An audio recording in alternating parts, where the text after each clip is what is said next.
கதைகளை தொடர்கிறேன்.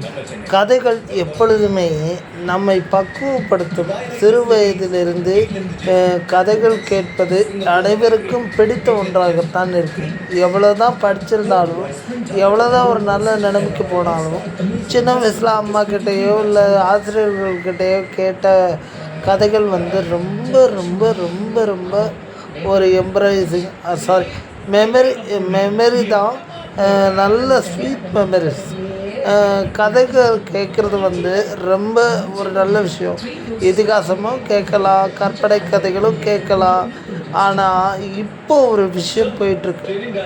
கேவலமான கதைகளை ஒரு பெண்களாலேயே சொல்ல வச்சுட்ருக்காங்க. அதெல்லாம் நிறுத்தணும். பெண்களை இழிவுபடுத்துகிற எந்த ஒரு விஷயமும் கண்டனத்துக்குரியது. ஒரு ஆணாக இதை கூறுவதில் நான் மகிழ்ச்சி அடைகிறேன். ஏன்னா நான் வாழ்கிறது பெண்களால் வாழ்கிறேன். என் அம்மாவால் நான் இந்த லெவலுக்கு வந்திருக்கேன்.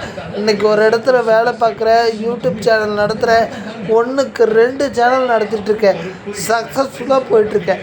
பெண்கள் மேலே தவறான எண்ணங்கள் இருந்தால் சத்தியமாக முன்னேறவே முடியாது. பெண்கள் தெய்வம் மாதிரி, பெண்களுடைய சக்தி அதிகம். இதை மட்டுமே கரெக்டாக ஃபாலோ பண்ணால் போதும். அனைவருக்கும் நன்றி.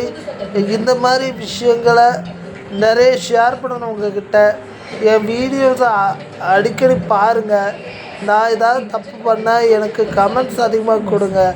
5 கமெண்ட்ஸ் தான் இருக்குது. லைக்ஸும் சரியாக, வியூஸும் சரியாக இல்லை. லைக்ஸும் அவ்வளோ விழ மாட்டேங்குது. உங்களை நம்பி தான், உங்களுக்காக தான் போடுற வீடியோ.